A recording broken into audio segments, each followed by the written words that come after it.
Estamos aqui no 27º Congresso da ERP, comemorando também 50 anos da entidade nessa edição especial. Legal. E estamos com outro convidado, né, Daniel, agora, Fernando Barra, especialista em tecnologia e inovação, que fez uma palestra sensacional sobre inteligência artificial. A gente é suspeito porque a gente gosta, trabalha com isso.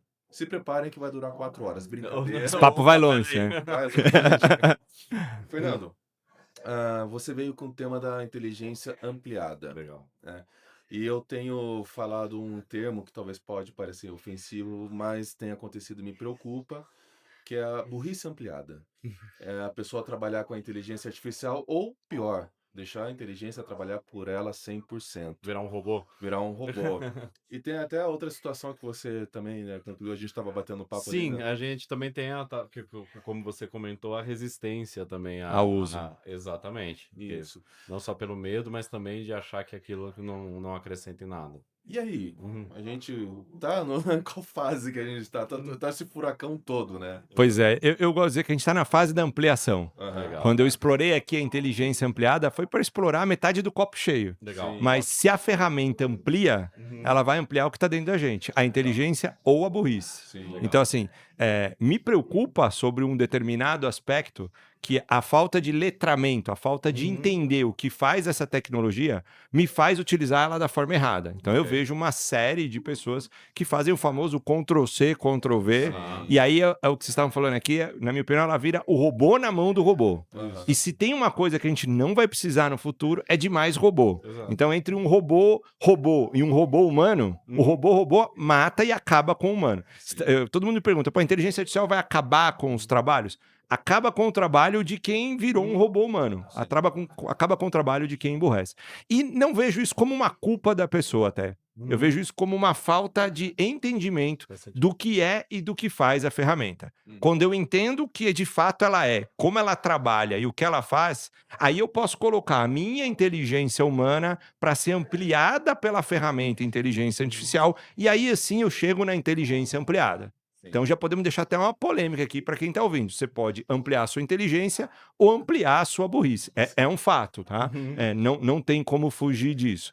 Parte disso, infelizmente, pela ignorância. Sim. A ferramenta chegou pronta antes de vir chegar o manual. Sim. Né? Então a gente saiu usando sem ninguém sentar e falar: peraí, deixa eu te explicar. Esse é o acelerador, esse é o breque. Para dirigir um Sim. carro, você tem que fazer as aulas e tirar a carta. Exatamente. Para usar IA, não teve isso. Sim. Ferramenta chegou. Experimentando, né? Agora está começando a surgir. Os Estados Unidos e a China são os dois primeiros países que incluíram no ensino fundamental uma matéria de inteligência artificial. E eles estão chamando de letramento em IA, que é para chegar e falar para o aluno: deixa eu te explicar o que, que é isso, Sim. o que funciona e o que não funciona, né? Eu costumo dizer que a gente está entregando uma faca de sushi man na mão de uma criança. Com certeza. É um risco, ela pode se matar ou matar outras pessoas. A culpa é da faca? Não, a faca é a ferramenta. Sim. A culpa é de quem está usando, ou a culpa é de quem não treinou e entregou a faca na mão dela. Né? Não dar nunca uma faca para uma criança ou para um adulto é um problema, ele não vai saber usar no momento certo, mas entregar logo a de sushi man é um problema, né? A gente começa com aquelas tesourinhas sem ponta, lembra? Que não corta nada, não corta nem papel, e a criança vai usando aquilo e a gente vai introduzindo uma colher, um garfo, até chegar numa faca que Sim. também não corta nada. O ideal é que a gente estivesse passando por isso. Sim. Entendi. Mas não é. O chat GPT que eu uso é o mesmo que você usa, Sim. é o mesmo que grandes empresas estão usando para tomar a decisão. Então, Então, o chat ele apareceu em novembro de 2022, ele se tornou público, né? Porque a IA não Exatamente. existe desde já. É. Você explicou isso também. Existe há 60 anos, enfim. Então, Apareceu. exatamente. Enganou até o Google. É claro que o Exato. Google há anos Sim, tem, exato. tem inteligência artificial, enfim, tem lá o departamento, mas enganou até o Google. Tanto que o Google sou desesperado, 6 meses depois, com o Virou para uma poder corrida, lançar né, o pra Bard, você, que virou o exato. Gemini, e agora chegar. E agora Exatamente. que o Google está sendo exemplo de IA, mas se assustou até o Google. Isso, Então, realmente, é essa faca aí que der... Que deram. Exato. E foi para todo mundo, tá? Quando eu falo isso, eu não tô Todo falando para uma criança, não. A gente, na minha opinião, começou a usar o chat GPT sem saber como ele funciona e o que era. Sim. Então, no começo, a gente falava assim: pô, essa tecnologia vai matar o buscador. Aham. né? E ela tá matando o Google por outro caminho, não por matar o buscador. Tanto é que agora tem busca dentro do chat GPT, do Exatamente. Gemini. Então nem a gente entendia que é um gerador de texto. A gente olhava para aquilo como é que esse bicho tá tão inteligente? Uhum. E todo mundo usa igual. Isso eu acho muito curioso, né? Você entrega a primeira vez para a pessoa, ela vai fazer 3 a 6 perguntas, uma meia dúzia de perguntas Aham. que ela sabe a resposta. Deixa eu ver se esse Pra bicho é testar, tá inteligente. testando. Quem descobriu o Interessante. Brasil? Quanto é 2 mais 2? Meia dúzia de perguntas, acertou, e a probabilidade dela acertar é muito grande, porque são perguntas populares que a gente vai fazer, é enorme. Acertou, a pessoa fala: esse negócio é muito bom. Daqui para frente, eu confio 100% no que ela me Aí responde. vira um problema. E aí vira um grande problema, porque ela não vai acertar tudo daí para frente. Exatamente. E não é nem questão de ela acertar, você não vai saber perguntar. É verdade. Então, A mas gente esse não gancho- foi treinado nisso. Então, esse é o gancho que eu queria entrar. Você até deu o exemplo do professor Clóvis de Barros. A ferramenta que a gente usa, ela vai entregar resultados bem diferentes, porque é o jeito que a gente interage com o repertório que nós temos. Exato. Então, amplia a necessidade não só de a gente saber usar qual ferramenta para qual fim, mas também a nossa bagagem mesmo ali de entendimento, de estudo, de conhecimento, que vai te extrair o melhor de cada ferramenta, não? Sem dúvida. A gente vê duas variáveis importantes no resultado de uso de uma IA generativa, como Aham. Chat GPT, Google Gemini, que a gente está falando aqui, essa que a gente pergunta e ela responde. Primeira, uma habilidade de saber perguntar. Uhum. Essa é adquirida e ninguém tem ela, porque quem fez uma aula aqui na escola de como perguntar? A escola é exatamente o contrário. Exato. A escola é o professor pergunta, o aluno responde e responde a resposta certa, decorada para tirar nota. Talvez um curso de jornalismo. Talvez. Talvez, Ó, é. excelente De pergunta. humanas, Vocês né? já saem na frente com isso. Muito, Exatamente. muito interessante, né? Porque, assim, o ato de questionar foi abandonado. É verdade. E servia para a época da Revolução Industrial. Não é uma crítica ao modelo da escola. De novo, É, a não, ferramenta mas- chegou Aham. sem o manual. Sim. Mas agora a gente precisa mudar isso. Então, o primeiro ponto é: eu preciso aprender a perguntar. Uhum. Então, a tal da engenharia de prompt, saiu uma profissão, engenheiro de prompt. Legal. O cara não precisa fazer uma faculdade de engenheiro, mas ele precisa aprender a criar contexto e fazer uma pergunta. Uma boa pergunta muda absurdamente o resultado. Interessante. E a segunda variável, essa não dá só para aprender, leva tempo, é o meu repertório e experiência. Então, quando eu uno essas duas questões, né? A arte de saber fazer uma boa pergunta, de se comunicar com a máquina, né? Que eu chamo de AI prompt, mais o repertório da especificidade e da experiência daquela pessoa, aí você tira algo único da IA. Interessante. Agora, tratando da questão do uso da IA em rádio, você dá consultoria para emissoras de rádio, IA, enfim. Eu tenho uma preocupação. Tá, a gente vai lá e treina. Treinou, a pessoa aprendeu, enfim, vai desenvolvendo, enfim, tudo bem. Mas eu tenho uma preocupação de que, na hora que a gente sai, esse profissional, ele se acomoda, daí pode ser aquela questão de até que ponto a inteligência está ampliada, ou a questão de que fique tudo padronizado. Daqui a pouco os rádios estão com os textos todos muito parecidos. Como acontece no jornalismo em algum grau também. Sim, sim. E até saiu esses dias atrás um estudo publicado, inclusive, lá no portal Tudo Rádio, falando de que a publicidade feita por IA está dando menos resultado Isso no rádio, exato. em rádio porque Provavelmente. não tá tendo Não toque toca no o coração. E isso é preocupante. Eu não sei como que você está percebendo isso no mercado, você está no Faz- mercado. E como evitar isso, É. né? Como evitar. Faz todo sentido. Eu vejo o uso da IA em duas perspectivas, para a rádio e para qualquer indústria. Aham. A primeira que a gente chama é o uso da IA generativa, estou falando sempre de generativa aqui, tá? Para potencializar a produtividade do indivíduo. Legal. Então, quando eu dou o letramento do que é, como funciona, como ele fazer um bom prompt, a gente chama agora de AI Skills. Então, ele vai ter AI Foundation, fundamentos da IA, Legal. AI Prompt, como perguntar, AI Automation, como ele pode automatizar algumas tarefas, e AI Coding, como ele até pode criar um site, uma aplicação, com as ferramentas novas aí, como o Lovable. Quando eu dou esse treinamento, eu impulsiono a produtividade do indivíduo. Ele, como pessoa, passa a ser mais produtivo. Então, se a gente trazer para o mercado da rádio, ele vai criar um texto mais rápido, ele vai automatizar uma tarefa. Se eu saio e vou embora e não teve mais letramento, como a gente falou aqui no início do nosso papo, ele pode ampliar a inteligência dele ou pode emburrecer aquele conteúdo. E disso a gente não tem um controle. Então, Certo. quando eu dou o letramento, determinadas pessoas vão ampliar em melhorar e determinadas pessoas vão padronizar e deixar aquele conteúdo padrão ali, né? Plástico. Entendo. Um segundo ponto, depois desse letramento, eu vou pegar os processos que acontecem dentro da minha empresa e aqui dentro de uma rádio e eu vou infundir inteligência artificial nele para que esse processo aconteça independente do input humano. Aí eu tenho um ganho. Tanto é que saiu uma entrevista agora no MIT falando assim: estamos gastando bilhões em inteligência artificial e isso não está retornando em ROI, em retorno de investimento para as empresas. Ah, estamos vivendo uma bolha, começou uma discussão. Quando você lê o artigo detalhadamente, não é bem isso que o artigo fala. A gente colocou um clickbait aí até para vender mais. Faz parte do mercado de vocês, isso é muito conhecido. Aham. Na verdade, o que ele diz é assim: num primeiro estágio, esse letramento que as pessoas não sabem usar e que agora a gente está colocando, traz uma produtividade individual. Uhum. E dentro de uma empresa, principalmente de uma empresa grande, talvez numa rádio não aconteça isso, que a gente tem um volume menor de pessoas, mas dentro de uma empresa grande, essa produtividade individual não retorna em retorno de eficiência para a empresa. Em outras palavras, não é porque eu fiz meu relatório rápido com o ChatGPT que eu levanto a mão e falo: chefe, manda mais 3 relatórios. Uhum. Esse tempo que eu ganhei eu uso para outra coisa minha. Sim. Sim. Fruto da forma como a gente vinha do trabalho, Revolução Industrial, eu recebo salário por hora, não pelo Sim. que eu executo, então essa produtividade é minha. Uhum. Quando eu pego um processo da empresa e aí eu incluo inteligência artificial dentro do processo, aí sim isso retorna em eficiência e em lucro para a empresa. Poxa, então por que nós não vamos direto para essa fase? Porque para ir para essa fase eu preciso alfabetizar, eu preciso letrar todo mundo. Então eu vejo, num primeiro momento dentro da rádio, né? E aqui estou falando de rádio Sim, especificamente sim, porque é o tema. Não sou especialista. Amo rádio, mas não sou especialista em rádio.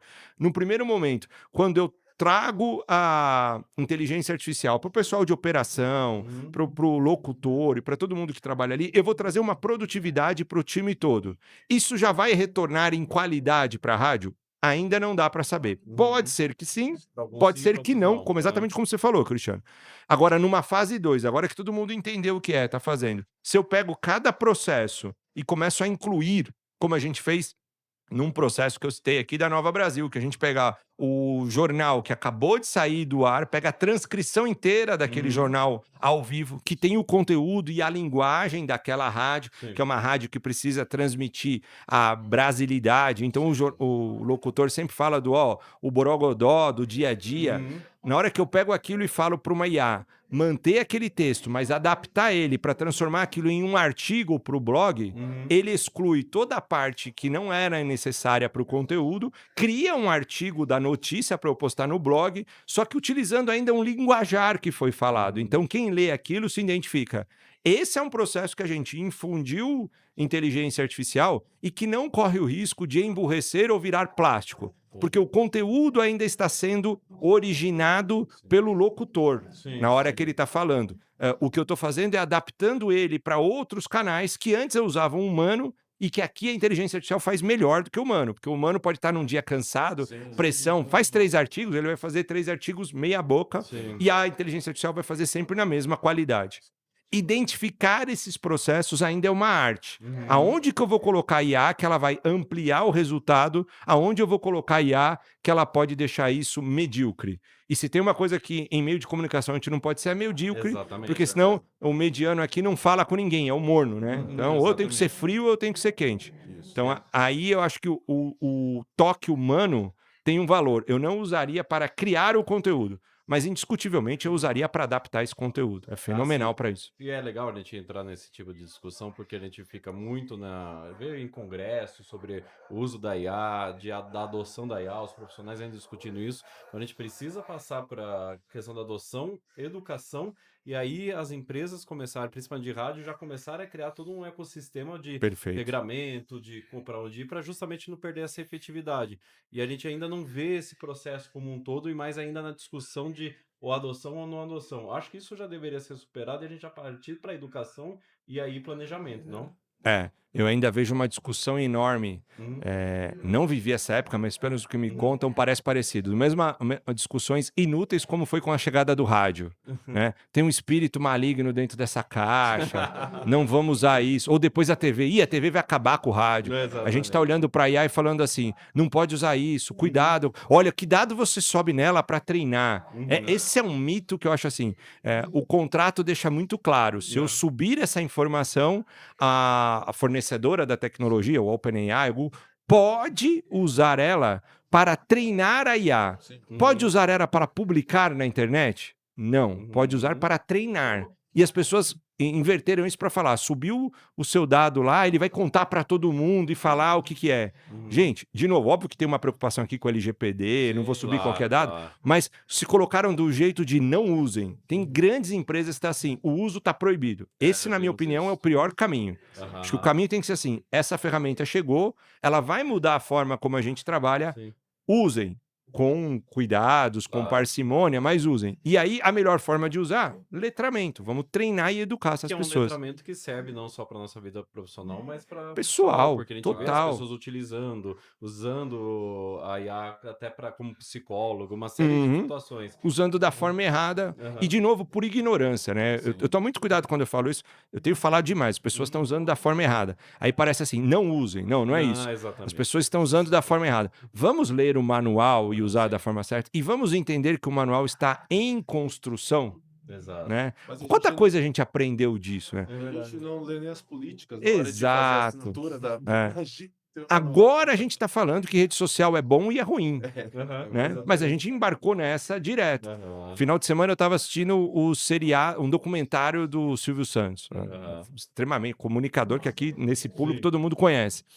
Pô, mega interessante, contando desde a história dele. E aí mostra ele no programa infantil que ele fazia lá, o Domingo no Parque. Agora com vocês, um dos nossos anunciantes. E ele traz cigarrinhos Pan. E ele entrega um chocolate de cigarro na mão de cada criança, toca uma música e as crianças estão assim. Passar isso na TV hoje... nem entraria no ar. Esse cara seria preso para não falar que ele ia para pena de morte. Publicidade, imagina. Exato. E eu estou dizendo que isso está errado de forma alguma, está correto. Claro. Mas naquela época a gente ainda não tinha uma regulamentação e a gente não tinha noção do mal e do perigo que ele ia fazer. Exato. Então eu acho que assim, nós vamos descobrir coisas que a inteligência artificial vai fazer de uma forma muito incorreta. Só que a gente ainda não sabe. Melhor forma de aprender, estudar e começar a testar isso. Até porque a IA está aprendendo com o mundo todo também, né? Então tem várias culturas diferentes, várias informações. Vieses diferentes. Ela está batendo, entre aspas, cabeça ali, né? Agora um outro ponto, quando a gente fala de rádio, eu estive em São Francisco em julho, acho que foi junho, no encontro do Summit de Inteligência Artificial que teve lá. A NVIDIA estava lá. E quando a gente está em comunicação, a gente tem aquele... Eu tenho brigado, sendo aquele brigado no bom sentido de... Gente, não entra lá no Eleven Labs, faça uma locução totalmente robótica e não coloca no ar. Hoje o nosso ouvinte, ele ouve o rádio em busca de uma locução humana. Mas tem ferramentas que chegam perto e ok, você coloca a trilha e vai embora. Mas eu levei um susto de madrugada esses tempos atrás, eu estava na estrada e ouvi uma rádio que colocou a voz robótica. Então eu fiz conteúdo. Não é meio assim. E existe sempre a discussão. Não, mas as pessoas se adaptam, elas se acostumam. E lá em São Francisco eu perguntei para o pessoal, eu participei do workshop deles de manhã toda. Eu perguntei, qual que é o caminho? Qual o objetivo? É ficar cada vez mais humana a voz, a imagem, VO3, tudo isso? Eles falaram, sim, é ficar cada vez mais próximo do humano. Sentimento, respiração, interpretação, entonação, a imagem é ficar cada vez mais humano. Porém, o ser humano vai querer ouvir o humano também. Sem dúvida. Então, eu queria saber da tua opinião sobre isso. É um baita debate disso. Eu acho que, assim, já está numa qualidade boa e, assim, a velocidade de melhoria é brutal. A gente vê, principalmente em vídeo é mais fácil de ver isso. Aqueles primeiros vídeos do ser humano comendo uma macarronada do Will Smith, tinha 12 dedos, a comida entrava pela orelha. Pô, você falava horrível. Isso foi há menos de um ano atrás. Você olha o vídeo agora, tá perfeito. Você nem sabe se é real ou não. Então, acho que assim, tá melhorando muito rápido, vai chegar nessa qualidade. Mas existe uma diferença de entender emoção e criar emoção. a máquina, né? Eu costumo falar, né? O ser humano ele é composto de 3 ciências: consciência, sem ciência, consciência e inteligência. Sem ciência é a ciência de sentir. A gente tem, o animal tem, né? Sim. Sentiu fome, ele vai lá e age, sentiu dor, ele age. Então a gente sente emoção, dor, frio, calor. Consciência é a capacidade de a gente entender contexto. Aí a gente já tem mais do que o animal. Meu cachorrinho em casa, ele entende perfeitamente o contexto da casa. Sim. Né? Estão aqui para me servirem, então tem comida e tem minha caminha que eu vou dormir o dia inteiro. Tá perfeito. Beleza. Essa é a consciência dele. A consciência de que existe um mundo capitalista, que se eu não sair para trabalhar, eu não compro a ração e a cama dele, Ah, não. nem passa na cabeça dele. Às vezes eu acho que é até bom não ter consciência. Tranquilo. Então, assim, consciência a gente tem, é algo que o humano tem e que algumas espécies já não têm tão grande. E inteligência é a capacidade de a gente aprender com os outros ou com nós mesmos, né? O que a inteligência artificial tem é a inteligência, e é a inteligência artificial. Consciência e sem ciência ela não tem. Isso significa que ela não entende que a gente está sentindo a emoção? Não, ela entende, mas ela não sente a emoção. Então eu acho que assim, a voz, e aqui é uma opinião pessoal e meio de futurologia, a voz vai chegar numa qualidade, e a imagem, voz e imagem, que aquilo com um conteúdo bem escrito vai transmitir uma emoção e eu vou ouvir aquilo e vou me emocionar. Mas a criação do conteúdo por trás, para tocar o meu coração, vai precisar ser feito por um humano. Não tem jeito. E aí eu acho que, assim, num primeiro momento vai tudo para isso, e num segundo momento o diferencial vai ser aonde não tem isso. Então, hoje a gente está doido para ter um banco que não tenha um gerente ligando para a gente. Sim, Os exatamente. bancos digitais explodiram. Sim. Daqui a tempo vai ser assim, olha, como eu tenho mais de X milhões, eu tenho um gerente que pode me atender. Vai ser um benefício. Eu falo com um humano no banco. Todo mundo vai falar com uma IA e eu consigo falar com o humano. Então eu acho que é... privilégio. Exato. Então acho que nós vamos chegar no momento, e aí de novo é uma opinião pessoal e futurologia, pode Claro, estar certo, pode estar errado. Mas eu acredito que a gente vai chegar num momento que bons conteúdos sempre vão ser criados por humanos, mas eles vão ser transmitidos na maioria dos momentos por IAs. E o Interessante. diferencial vai ser tal horário, tal programa, não é uma IA, é um humano. E a E gente- aí ele cria e passa esse conteúdo ao vivo de uma forma que uma IA não é. Porque é legal ver um errinho. Entendeu? sim, E quando eu botar uma IA, vai acabar isso. Aham. É legal Vai ser ver perfeito, ele né? tossir, gaguejar e, pô, entrou. Assim, Entendeu? Se é aproxima, né? Da... É porque Nossa, parece exato. com a gente. Exato. Exato. A gente espelha, né? Tem uma plasticidade ali. E acho interessante também que a gente recentemente, você comentou de São Francisco, teve a NAB, a IBC, a gente vai ver como a tecnologia está evoluindo muito rápido. Muito. A gente viu um experimento lá no IBC que, assim, visualmente você já vê a produção de vídeo praticamente perfeita, mas dentro de uma concepção de enredo, história humana. Criado pelo humano. E aí eles chegaram à conclusão, mas isso pode ser superado, a edição humana também faz diferença nesse contexto. Sim. Mas a gente vê como É muito tudo colocado rápido. como É. rápido, como algo que pode estar em evolução. E ela vai fazer tudo que, assim, é uma ferramenta espetacular. Sim. Mas ela não cria nada, é isso que eu falo. Ela transforma o que já existiu. Então, se a gente simplesmente transformar todas as rádios, todas as TVs e todas as comunicações em IAs, daqui 5 anos nós vamos ter tudo que já existiu. Então, Exatamente. quem vai criar algo novo é um nosso humano. repertório, Então, né? de alguma forma, eu vejo esse dedo humano ali se A diferenciando. partir Aí. do nosso repertório, né? Fernando, muito obrigado. Parabéns. Se desse, a gente conversaria realmente 3 horas por aqui. Que Exatamente. assunto. Esse papo pra gente aqui vai longe, se deixar. Parabéns pelo conteúdo, pela palestra. E obrigado, esteja quando quiser de volta aqui pra gente, de alguma forma, fazer. Obrigado, adorei o papo.